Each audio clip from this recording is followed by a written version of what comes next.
good morning to the students of class 7, and in the last class we have completed the previous chapter, that is water, a natural resource. And then now we are going to talk about begin a new chapter, that is wastewater management. Now what do you mean by wastewater?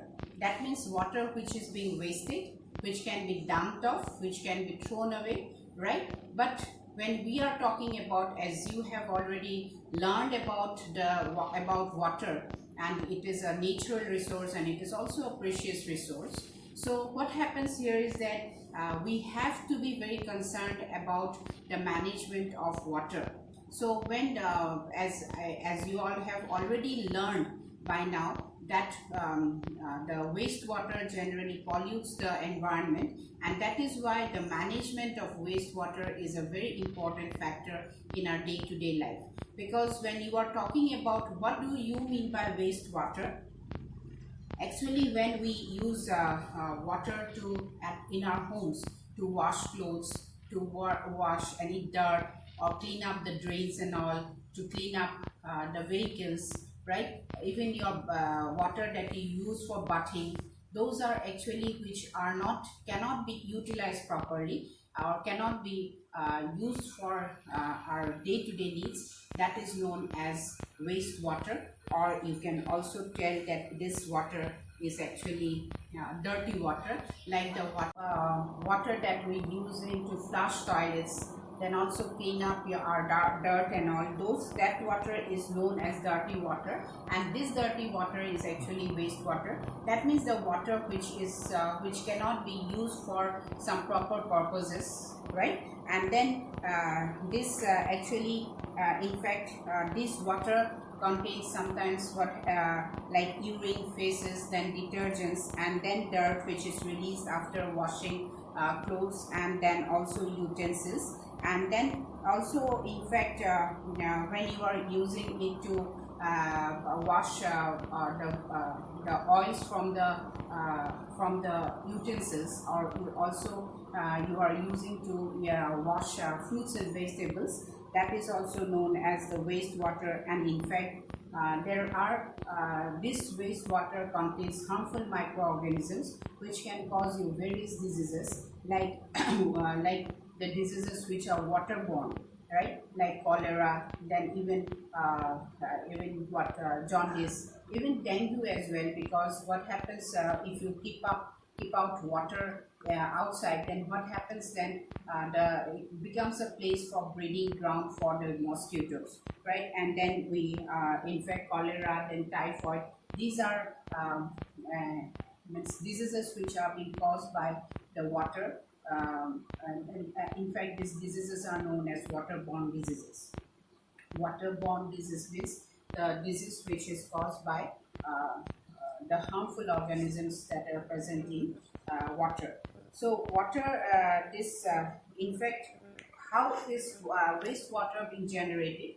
Naturally, it is being generated in the industries, then in factories, even in our homes, and of course in hospitals and all. Because you know that in hospitals many actually where means which people go to the hospitals, those who are sick. That means they are being affected by some diseases. So naturally these viruses can cause some problems, because they obviously they will clean up those clothes which are infected. So that is why the hospitals, they give out lots of disease causing germs, and also they gives out like the treatment process also, like the ultraviolet rays, the radioactive rays, MRI and all that. They gives us some harmful rays which actually pollutes the water, and then as these materials they emit harmful rays, right? And then next is that how is wastewater generated? It is through rainwater as well. Because when rainwater falls, as rainwater, it will be perfect, because that is a form of distilled water. So but when it falls down on the ground, then there are so many microorganisms, so many germs which are mixed up with the soil, and they seeps down into the ground, and that causes the harmful effects to the water that sits down the ground. Then it also carry along with it various contaminants like the soil particles, then the heavy materials, then organic compounds, and even there are some people who urinate outside, or they go to respond to the call of the nature outside, and the faces of the human beings or the animals are being left out. So as the rainwater falls down, then it will take along those organisms in the those germs and harmful organisms that is present over there along with it to the inside the ground. So here there are some people who do not have proper sewage system. So naturally they go out in open to urinate, or means the faces are being left behind, and as the rainwater runs into the agricultural land, obviously the pesticides or the fertilizers that are being used, that is also being carried out.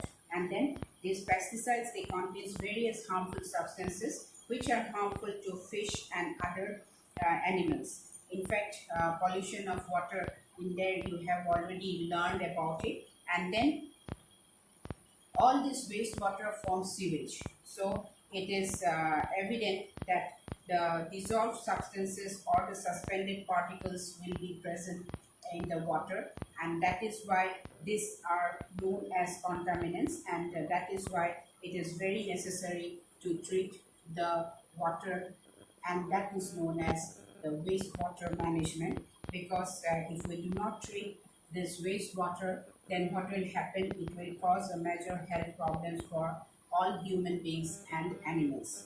Now, what is the importance of drainage and sanitation?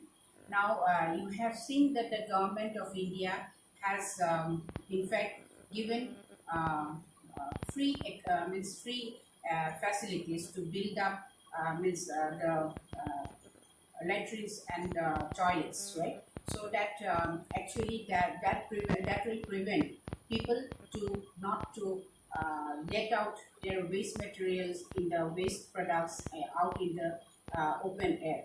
But still then, though Honorable Prime Minister has taken various steps to stop this on the part of Swachh Bharat, but still then there are some people who do not have the habit of going to the washroom or to the toilets to clear their